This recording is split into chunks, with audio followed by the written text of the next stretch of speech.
Gentlemen, let me start by telling you something most men never truly understand. There is not just one way to touch a woman, but there are specific areas of her body that trigger deep emotional responses, often long before her body reacts physically. And the truth is, most men only know two or three of them, if that.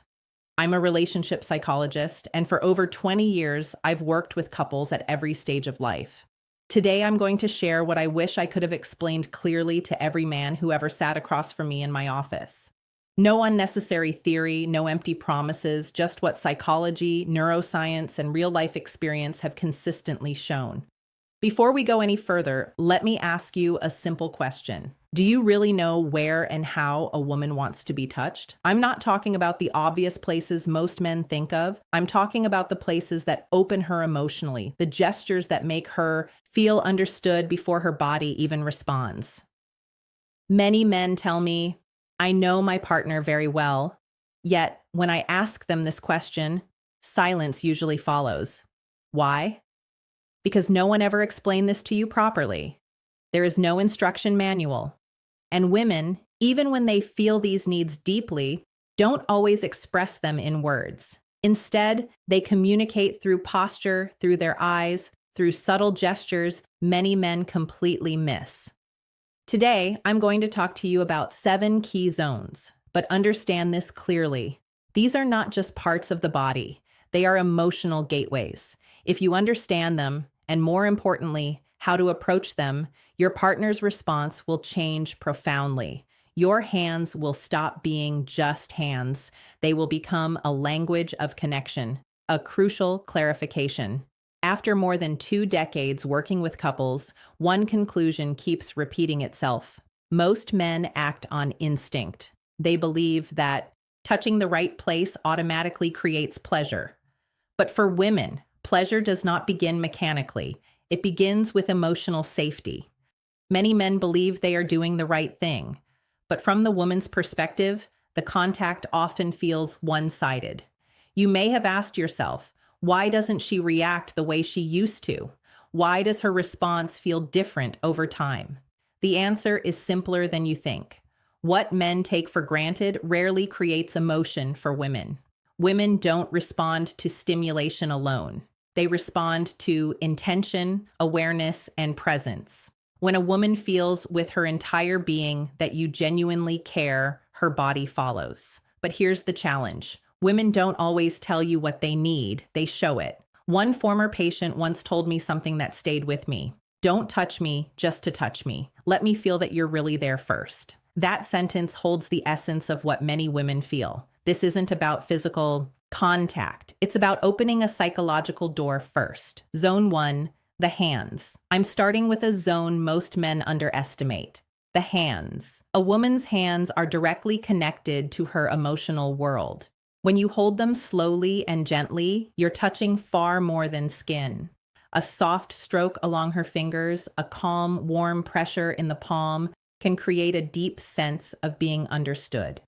In my practice, I've observed something very clear. Couples who continue holding hands even after decades together maintain a stronger emotional bond. This is not coincidence. Hand contact releases oxytocin, the hormone of trust and connection. One important detail many men overlook. Several women have told me that neglected hands completely break the moment. Clean, warm, well-aired for hands make a significant difference. Zone 2, the nape of the neck.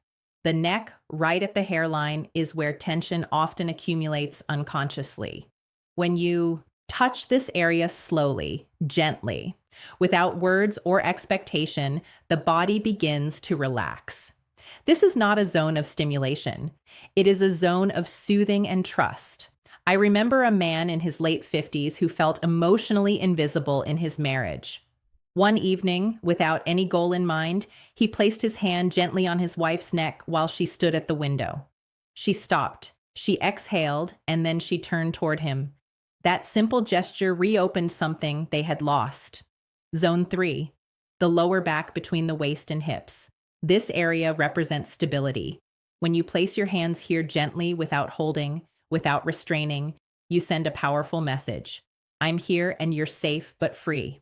This gesture is especially effective in ordinary moments. In the kitchen, in the morning, in silence, your chest against her back, your hands warm and present. No words needed. Zone 4, behind the ear, beneath the jawline. This area is highly sensitive and only accessible when trust already exists. Too much pressure closes it, warmth and lightness open it. A woman once told me that this touch didn't make her feel desired, it made her feel valued. And for many women, that is what comes first. Zone 5, between the shoulder blades. This is a deeply overlooked area. Psychologically, it represents protection. It's a place she cannot see herself. When you rest your hand there gently, you communicate reassurance. Her nervous system slows down. Her mind softens. This touch is not sexual, and that's exactly why it's so powerful. Zone 6, inner thighs near the knees. Let me be very clear here. This is not about intimate areas. This is a transitional zone. Close but respectful, suggestive but safe. When approached slowly, it says, "I'm close and I respect your pace." Many men skip this step, and that's where they lose emotional trust. Zone 7, the lower abdomen around the navel. This is often the most surprising one. The lower belly is where instinct and emotion meet. This area requires absolute sincerity. Place your hand there slowly, warmly, as if handling something precious. When a woman allows this, she is offering not just her body, but her inner world. Why these zones work? Women don't respond only to physical stimulation. They process touch emotionally and neurologically.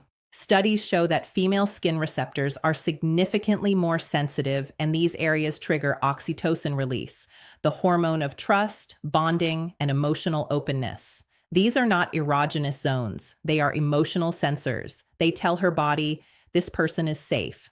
Practical guidance. Slow down. Observe her reactions. Use these touches in everyday moments. Be consistent. Be mentally present. One man told me recently, "I didn't know what changed, but she felt closer."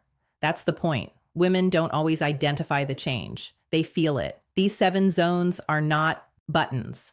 They are doors. Each time you touch them with sincerity, you say, "I see you. I respect you. You matter."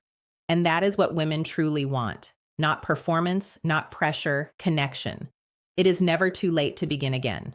Sometimes one conscious touch can open an entirely new chapter.